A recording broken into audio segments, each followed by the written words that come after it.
Just want me to fill in my signature, okay? No, you have a good day, please. Good.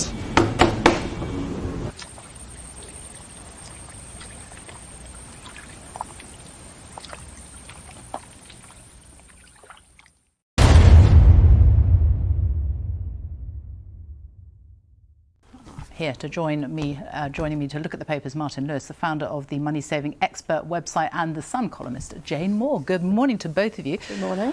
Jane, let's start with you. And you wanted to talk about this missile, which has been featuring in a lot of the papers today and has been, we think, used in Ukraine. Yes, I mean, you know, with this conflict, there's been a lot of sort of armchair generals who've got very kind of in-depth knowledge of military warfare and geopolitics and whatever. But for the majority of people, you sort of listen to the reports and you look for these little sort of glimmers of hope. And last week we were hearing that Putin was having peace talks with Ukraine, and I think everybody kind of went, oh, thank goodness for that. It's, you know, the end is in sight.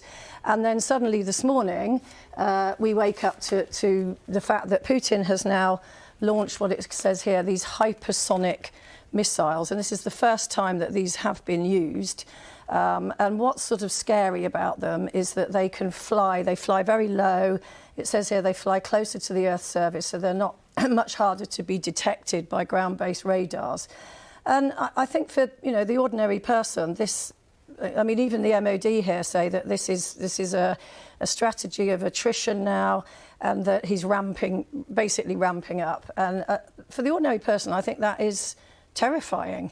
For any number of reasons, but, you know, particularly because there is a suggestion that, not this particular one, but that Putin does have ones that could perhaps reach further, have a further range. I mean, as you say, it says here it's not been verified, but I think you were saying the Americans have suggested it has actually happened. I mean, the thing about these missiles is they go very fast. I mean, they Mach 5 to Mach 10. Yeah, 5 times faster than the speed of sound, isn't it? So they could get. That's the point. I mean, ultimately, it is, in terms of impact, it is a missile like the other missiles that have been fired at Ukraine, and it's horrendous in that, but it isn't actually any more devastating. It's a suggestion, you know, it's almost, is it a posturing point to say we've got these missiles that can go very fast and very far, no one in Europe is safe from these missiles, and you hope it isn't symbolic of that. And a lot of stories, obviously, again this week, terrible human stories, yeah, terrible human suffering. And again, I think for the majority of people, it's just sometimes you know, with war reporting, it can just become sort of noise in the end, because it's just so scary. But actually, when you read the reports of the people that are involved in these conflicts, it's those sort of things that really, really bring home to you what's going on. And, you know, there's a family here where the father was shot and he had to wait for a week to get help. And eventually Russian soldiers let them back into their flat to get some blankets. There were 10 Russian officers in their flat, sort of going through their personal possessions. They went down to their car thinking maybe we'll get away in our car. There was an 18-year-old boy slumped dead in the passenger seat of their car, who'd obviously tried to use their car. The people here in Ukraine, this incredible picture here, you know, people just saying that we're going to keep our businesses open. Coffee shops. We'd rather just die, coffee shops selling flowers. We would rather die here than run. And you know, it's just absolutely devastating when you read these reports. It really is. I think we'd all thought before, hadn't we, that if the war in Europe would be clean and high-tech and cyber war, and when, you know, we'd all been persuaded, and this you realise it's dirty and it's devastating and it absolutely destroys lives, and war is never clean, war is never pristine in that way. It's very difficult to cope with. And then the element of how will it end? Because, you know, a lot of us are going, well, who's got the answer to this? And there are so many conflicting reports in all of the newspapers. But I found this interesting on the front of the Sunday Telegraph. It says that Britain's using paid advertising to reach Russian citizens with videos to sort of counteract what they're calling misinformation. And they've put out a statement by Boris Johnson. It says, "I do not believe this war is in your name." It was viewed by more than 8 million people. Maybe, I mean, I kind of thought that Russia would be the sort of place where they would shut down any attempt by anybody to infiltrate into ordinary people.